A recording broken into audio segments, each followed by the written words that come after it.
Good morning. Today we're going to read a great story by Roald Dahl.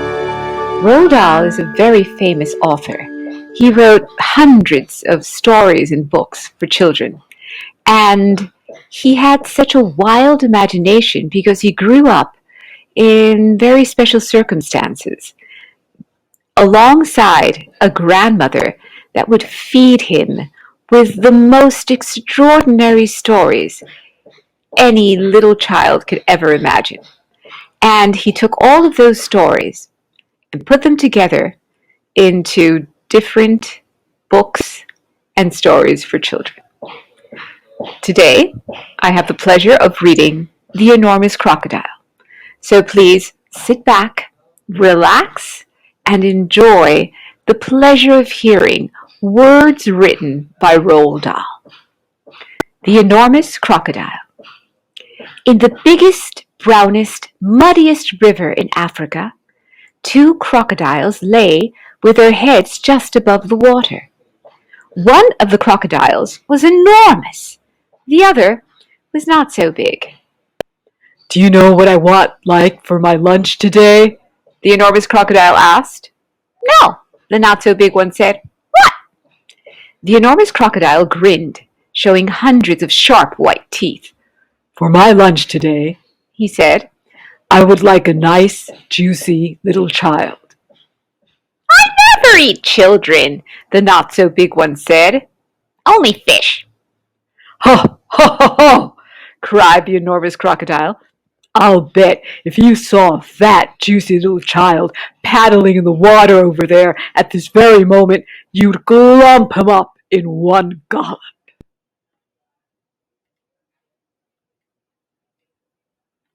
"No, I wouldn't," the not-so-big one said. "Children are too tough and chewy. They are tough and chewy and nasty and bitter." "Tough and chewy," cried the enormous crocodile. "Nasty and bitter? What awful tommy-rot you talk. They are juicy and yummy." "They taste so bitter," the not-so-big one said. "You have to cover them with sugar before you can eat them." "Children are bigger than fish," said the enormous crocodile. "You get bigger helpings." "You are greedy," the not-so-big one said. "You're the greediest croc in the whole river." "I'm the bravest croc in the whole river," said the enormous crocodile. "I'm the only one who dares to leave the water and go through the jungle to the town to look for little children to eat."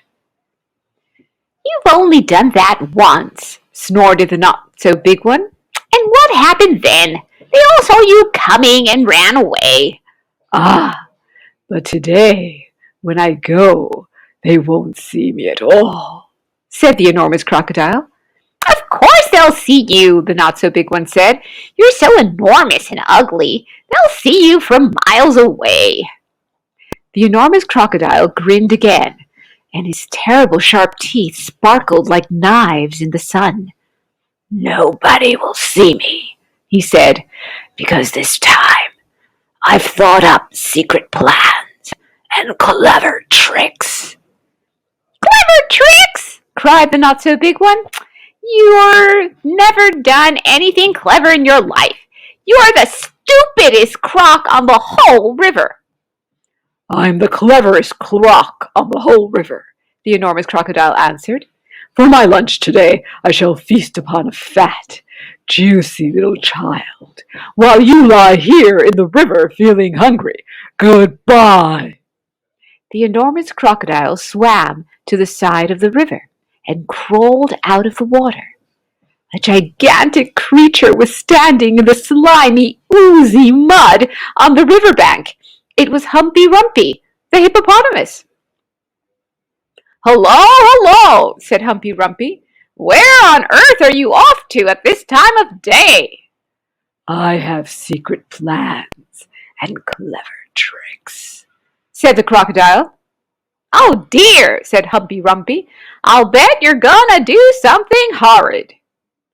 The enormous crocodile grinned at Humpy Rumpy and said, I'm gonna fill my angry, hungry, empty tummy with something yummy, yummy, yummy, yummy. What's so yummy? Asked Humpy Rumpy. Try to guess, said the crocodile. It's something that walks on two legs. You don't mean, said Humpy Rumpy, you don't really mean you're going to eat a little child? Of course I am, said the crocodile. Oh, you horrid, greedy, grumptious brute, cried Humpy Rumpy. I hope you get caught and cooked and turned into crocodile soup. The enormous crocodile laughed out loud at Humpy Rumpy. Then he waddled off into the jungle. Inside the jungle he met Trunky the elephant. Trunky was nibbling leaves from the top of a tall tree, and he didn't notice the crocodile at first. So the crocodile bit him on the leg. "Ow!" said Trunky in his deep, big voice. "Who did that? Oh, it's you, you beastly crocodile. Why don't you go back to the big, brown, muddy river where you belong?" I have secret plans and clever tricks, said the crocodile. "You mean you've got nasty plans and nasty tricks," said Trunky. "You've never done a nice thing in your life." The enormous crocodile grinned up at Trunky and said, I'm off to find a yummy child for lunch. Keep listening and you'll hear the bones go crunch. "Oh, you wicked beastly beast," cried Trunky. "Oh, you foul and filthy fiend! I hope you get squashed and squished and squizzled and boiled up into crocodile stew."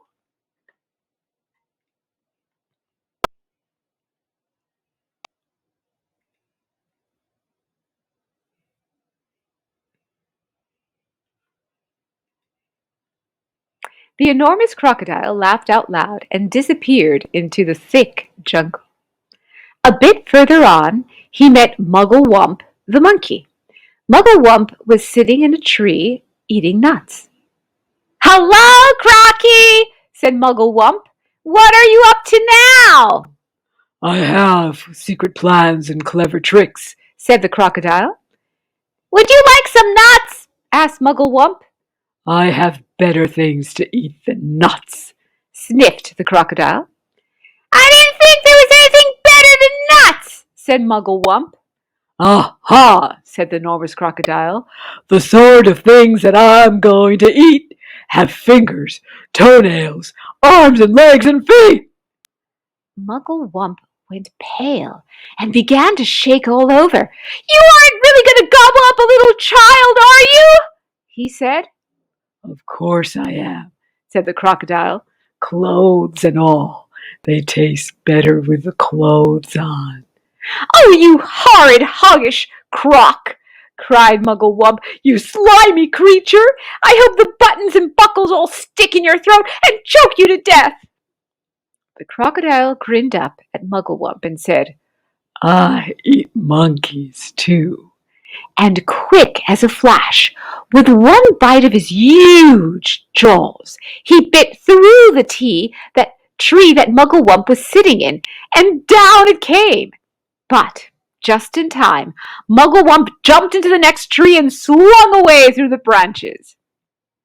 A bit further on, the enormous crocodile met the roly-poly bird. The roly-poly bird was building a nest in an orange tree.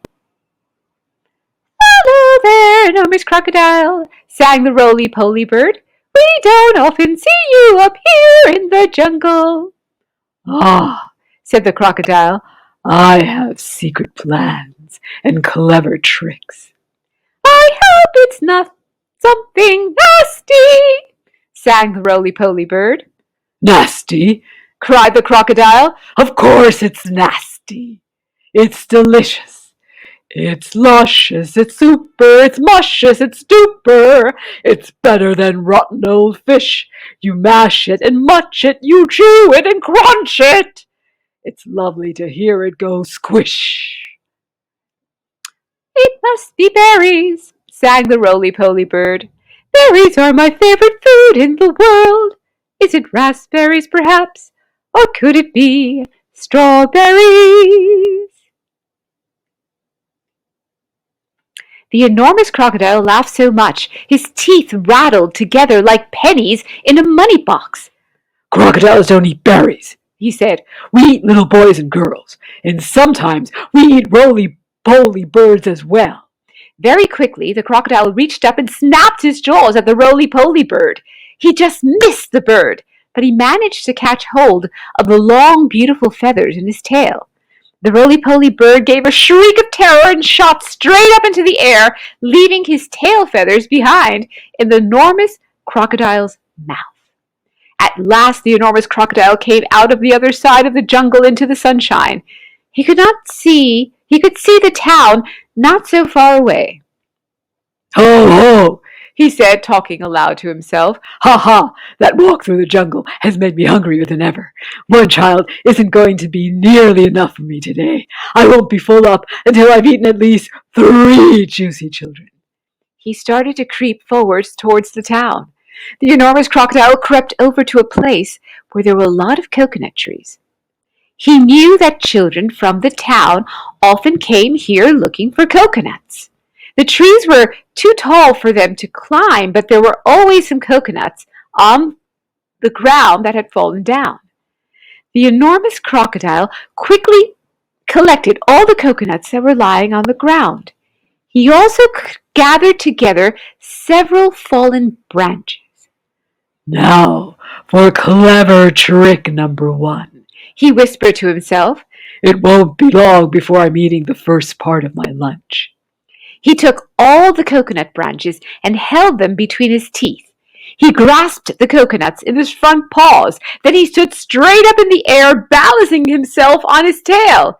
He arranged the branches and the coconuts so cleverly that he now looked exactly like a small coconut tree standing among the big coconut trees.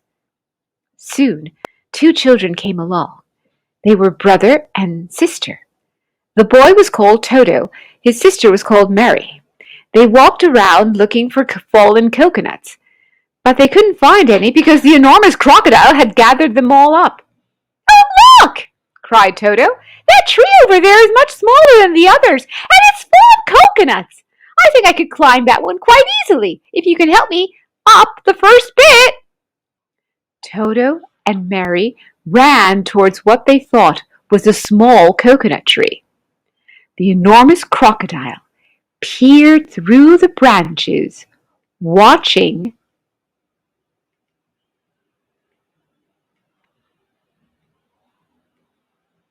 them as they came closer and closer. He licked his lips.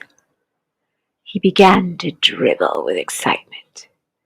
Suddenly, there was a tremendous whooshing noise. It was Humpy Rumpy, the hippopotamus. He came crushing and snorting out of the jungle. His head was down low, and he was galloping at a terrific speed. "Look out, Toto!" shouted Humpy Rumpy. "Look out, Mary! That's not a coconut tree! It's the enormous crocodile, and he wants to eat you up!" Humpy Rumpy charged straight at the enormous crocodile. He caught him with his giant head and sent him tumbling and skidding over the ground. "Owie!" cried the crocodile. "Help! Stop! Where am I?" Toto and Mary ran back to the town as fast as they could. But crocodiles are tough. It is difficult for even a hippopotamus to hurt them. The enormous crocodile picked himself up and crept towards the place where the children's playground was. "Now for clever trick number 2, he said to himself. "This one is certain to work." There were no children in the playground at that moment. They were all in school. The enormous crocodile found a large piece of wood and placed it in the middle of the playground. Then he lay across the piece of wood and tucked in his feet so that he looked almost exactly like a seesaw. When school was over, the children all came running onto the playground. "Oh, look!" they cried. "We've got a new seesaw!" They all crowded around, shouting with excitement. "Bags, I have to go! I have the first go!"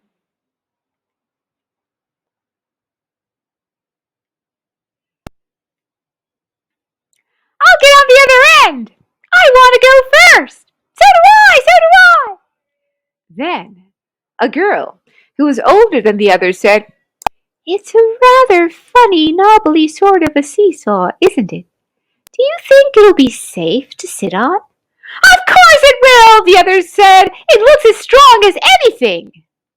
The enormous crocodile opened one eye just a tiny bit and watched the children who were crowding around him. Soon, he thought, one of them is going to sit on my head. Then I will give a jerk and a snap, and after that it will be yum, yum, yum.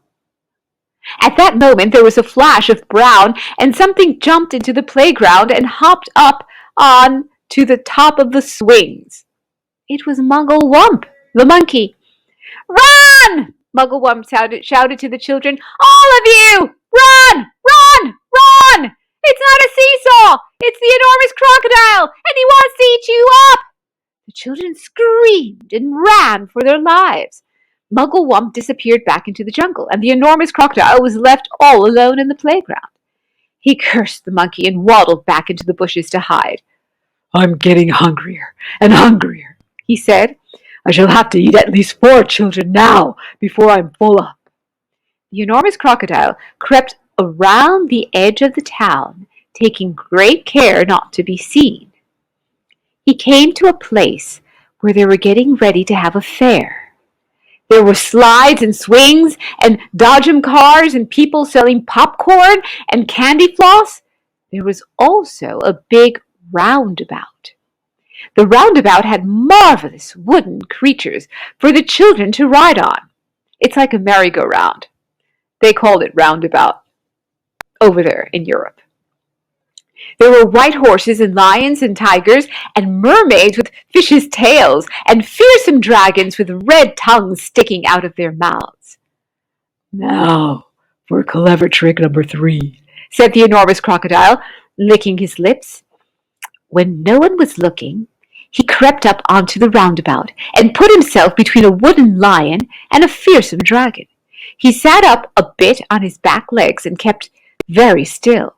He looked exactly like a wooden crocodile on the roundabout. Soon all sorts of children came flocking into the fair.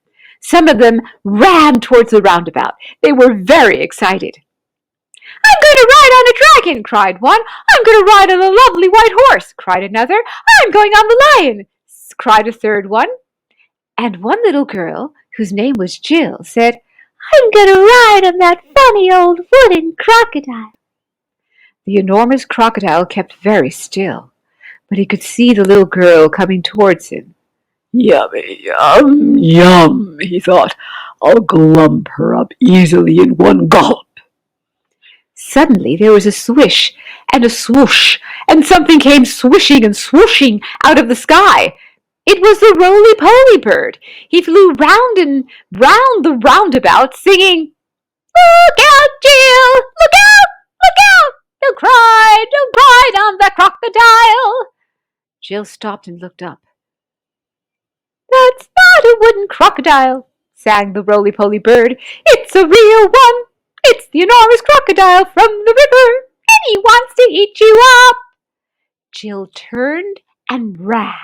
So did the other children. Even the man who was working the roundabout jumped off it and ran away as fast as he could. The enormous crocodile cursed the roly-poly bird and waddled back into the bushes to hide.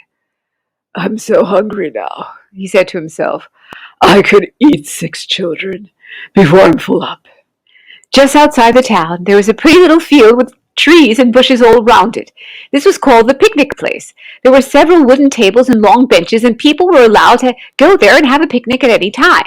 The enormous crocodile crept over to the picnic place. There was no one in sight. Now for clever trick number 4, he whispered to himself. He picked a lovely bunch of flowers and arranged it on one of the tables. From the same table he took away one of the benches and hid it in the bushes. Then he put himself in the place where the bench had been. By tucking his head under his chest and twisting his tail out of his sight, he made himself look very much like a long wooden bench with 4 legs. Soon the two boys and 2 girls came along carrying baskets of food. They were all from one family, and their mother had said they could go out and have a picnic together. "Oh, which table should we sit at?" said one. "Oh, let's take the table with the lovely flowers on it," said another. The enormous crocodile kept as quiet as a mouse. "I shall eat them all," he said to himself. "They will come and sit on my back, and I will swizzle my head around quickly.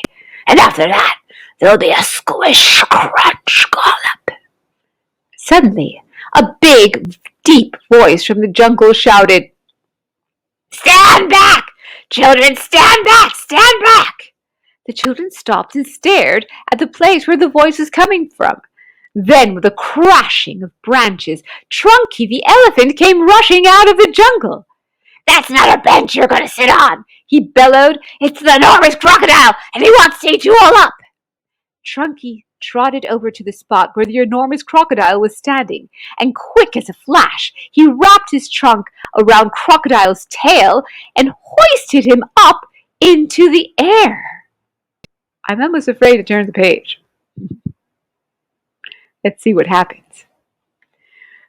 "Hey, let me go!" yelled the enormous crocodile, who was now dangling upside down. "Let me go! Let me go!" "No," Trunky said. "I will not let you go. We've all had quite enough of your clever tricks." Trunky began to swing the crocodile round and round in the air. At first, he swung him slowly. And he swung him faster and faster and faster and faster. Still, soon the enormous crocodile was just a blurry circle going round and round Trunky's head. Oh dear, I love that type of force. Suddenly, Trunky let go of the crocodile's tail, and the crocodile went shooting high up into the sky like a huge green rocket. Up and up he went, higher and higher, faster and faster. He was going so fast and so high that soon the earth was just a tiny dot miles below. He whizzed on and on. He whizzed far into space. He whizzed past the moon. He whizzed past stars and planets until at last, with the most tremendous bang, the enormous crocodile crashed head first into the hot, hot sun. And he was sizzled up like a sausage. Okay, my wonderful elementary students, I hope you enjoyed the story as much as I did. Roald Dahl is a type of author that you can read again and again. And I'm going to give you a link to a book that has a collection of all of his stories and parts of the books that he has written. I hope you enjoy Roald Dahl, and remember, if you read Roald Dahl, your vocabulary will grow, your imagination will expand, you'll have lots of fun, and who knows, you could be the next Roald Dahl. So start writing some stories. This is Ms. Rosato saying goodbye.